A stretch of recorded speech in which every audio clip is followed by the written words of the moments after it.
Right, welcome again, once again to the Cavalcade 2024 at the fabulous Adelphi Hotel. And we're with Michael and Nika Foskett.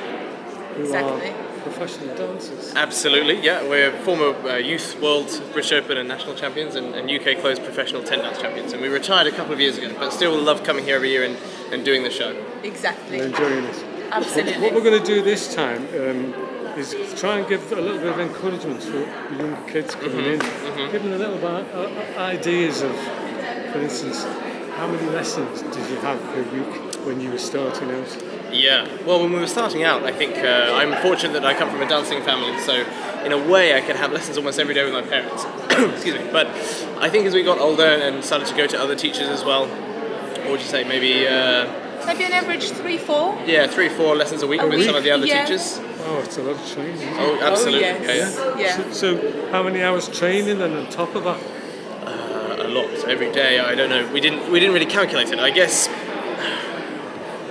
on average, I'd say 2 hours a day. Yes, I would say so, definitely. But then some days a lot more, some days So obviously not in possible. the early stages when you were amateurs, did you have to have a full-time job as well? Actually, we both studied, so we were just fortunate that kind of our parents helped fund us for all of it. And we were lucky enough, yes. Through some of the schemes that are possible, we could teach at my parents' studio as well, so we could already start learning a bit more about teaching, which helped develop our own skills as well. Because and amateurs can teach now, can't they?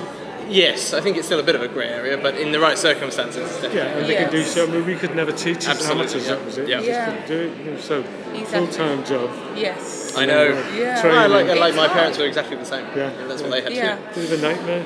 So what sort of cost is involved for these kids coming in? I think it can vary. I think at the very, very top level it is very expensive. That's why you do need to kind of have some ability normally to teach or do something else to fund it, because it can be very expensive. Yeah. But I think the most important thing is to find a teacher you trust and you can work with them on a regular basis. And these days with videos, phones, you can film yourself, you can watch it back, so you can do a lot yourself as well. It doesn't You can cost. actually look at it yourself and correct it. Absolutely, yeah. And the same with outfits, for example, because of course dresses and towel suits and shirts and shoes very, very expensive. But nowadays online you can find good second-hand maybe option or find a cheaper ones as well. So it doesn't have to be really expensive. What would an entry-level dress cost now for a competitor? Brand new. Yeah. Brand new. Ballroom we're talking about £1,000. At the lowest level. Still a lot of money, isn't it? Yeah. At the lowest, yeah. I mean, it can be a lot more. Yeah. What about the guys? Tail suit's similar, I think. You're talking around £1,000. Yeah, 1,300. Yeah. Absolutely, yeah. And dresses, I thought you'd say more. 2 or 3. They're starting about. Yeah, I mean, we had to go to London to a guy called Ron Gunny. Yes, yeah. He was my tailor. So you have the same thing, you have to go to a particular place. That's right, but there is more. I think there are more options starting to come available. Like we were sponsored by TID for Nika's dresses, which is actually a Chinese brand.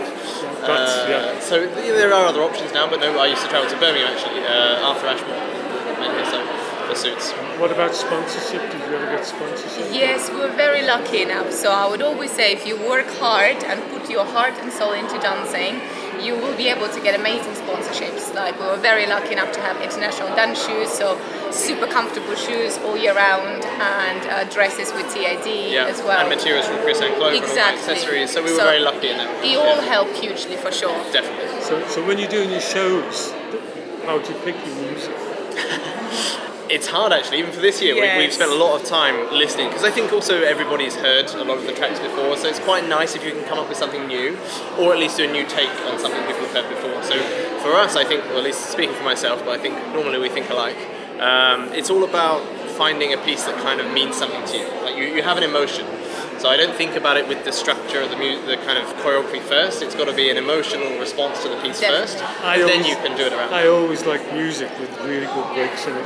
Yeah. Because then you can choreograph to it. Absolutely. Yes. It's something you can get the feeling for. 100%. Choreograph to it. So when you were doing your shows as amateurs, was it your amateur routine or did you do a separate show routine?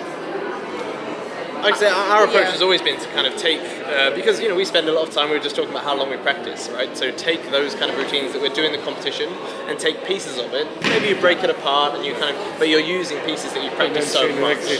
Yeah, and then still break it up in the middle, but to use pieces that you know well. then you've got to remember it when you get back on the competition floor. Absolutely, yeah. Yes. Not start doing a lift, midway through.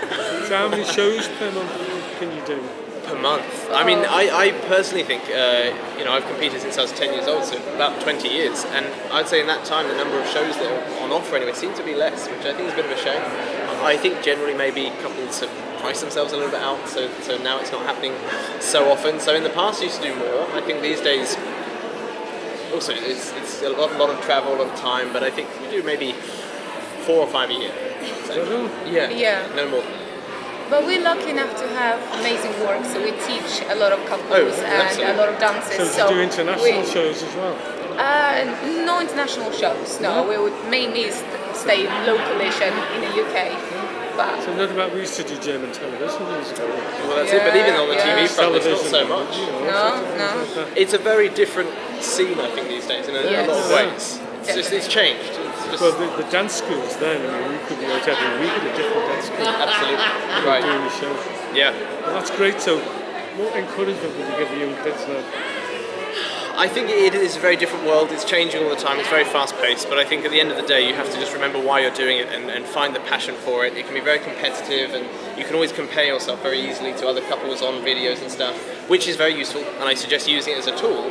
But try to stay true to yourself. Find the reason you're doing the dancing, and remember that, and enjoy the passion of doing it together.